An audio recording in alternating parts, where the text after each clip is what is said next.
All right, we're down to our last storyteller for tonight. And he's somebody who you've seen a bunch of times if you watch this show. The OG fans of the show might know him as Barf.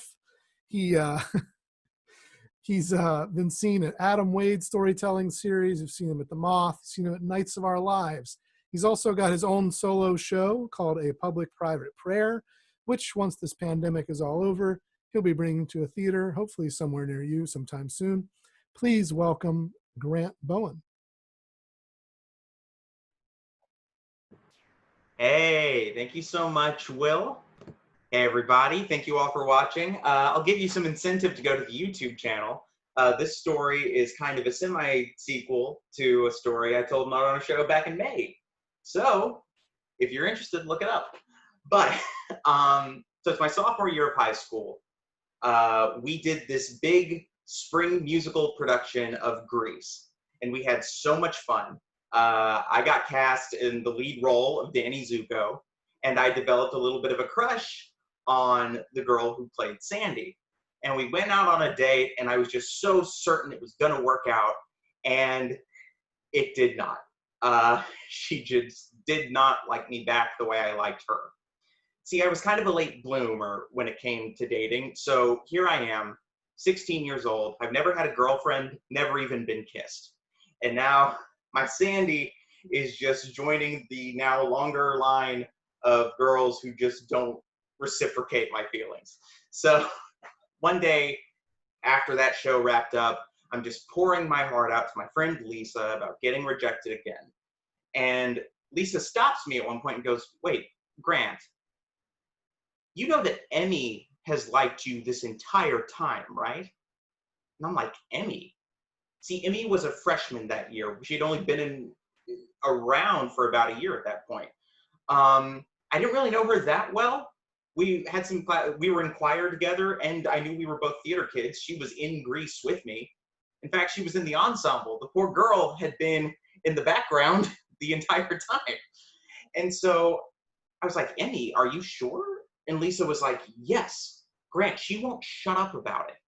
And that's when I found out that Emmy had been telling people how she thought I was cute, and how she was lamenting that I was pursuing things with this other girl, and even to the point she had developed a code with her friends so that they could talk about me in front of me.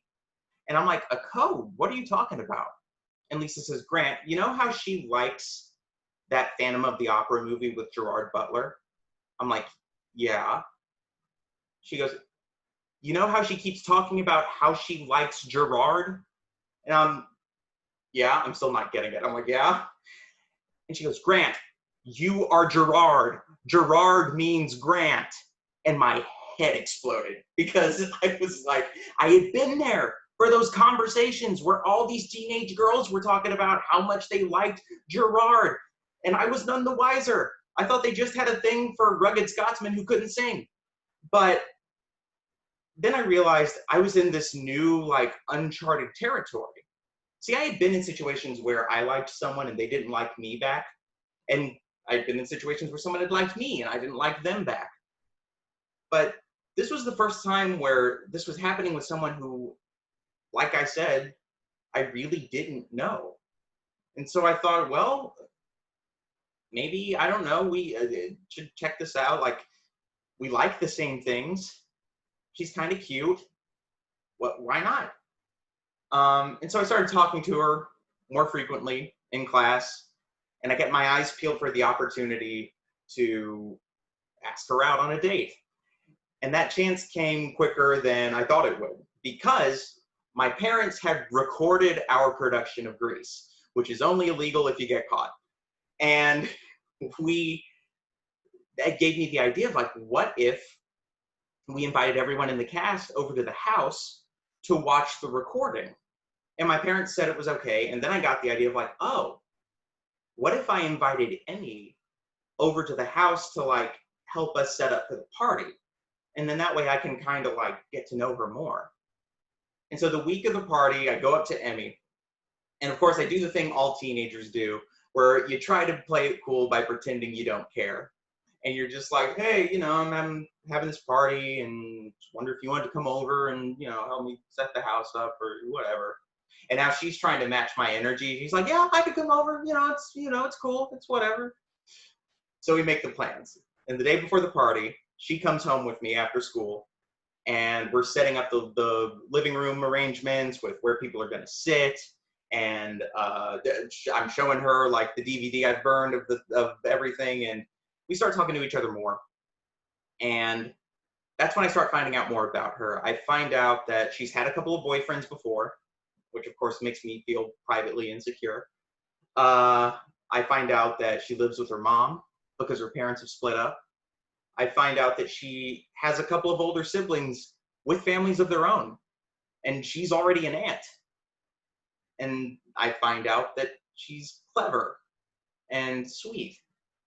And the more I look at her, the more I realize that she's not just kind of cute, she's actually really pretty.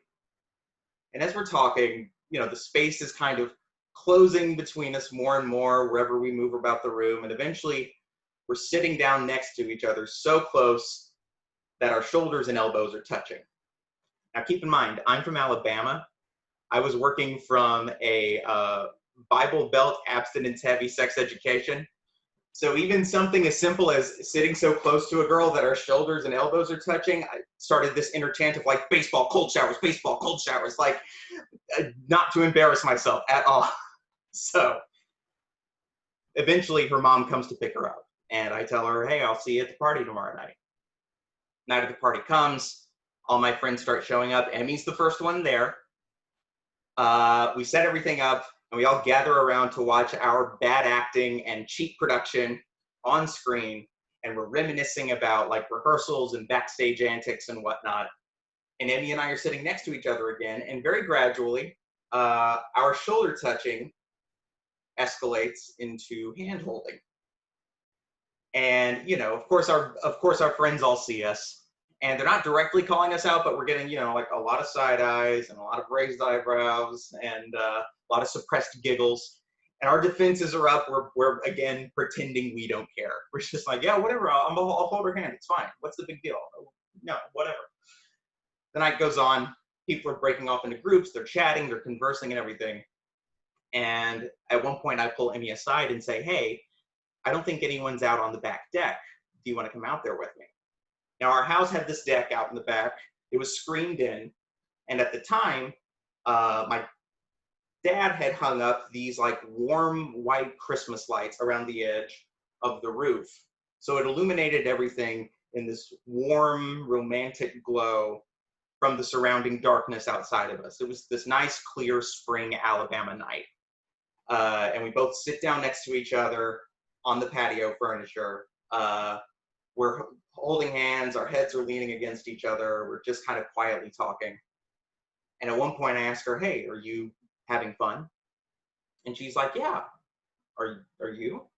And I say, yeah. And kind of sheepishly, I go, I've never done anything like this before. And I feel her eyes squint next to me as she says, am I your first girlfriend? And I'm like, yes. And I'm just waiting for her to make fun of me more and more. But then we stop talking because we both realized that we both admitted that she's my girlfriend. And we sit in this pause for a while. And eventually I start to feel this slight motion against my head. I can't tell if it's her turning her head. I can't tell if it's me turning my head, or if I can't tell, maybe it's this like magical magnetic force that's causing our heads to slowly turn into each other. But gradually, very slowly, we roll into like our foreheads touching and our noses are touching, and I close my eyes, and the next thing I know, my mouth is full of her tongue. Like I was not ready. Like, look, keep in mind, this was my first kiss. It was not her first kiss. She knew what she wanted and she got to the point. So bam, and I'm like taken aback. I'm like, oh, I thought we were supposed to build up to this. So like my tongue is trying to match her tongue, and it turns into this like tongue wrestling match for a minute until we eventually settle into a groove. And once we do, I realize that my arms are around her and her arms are around me. And now we're kind of sitting in this moment together, and we've both stopped pretending that we don't care. Thank you.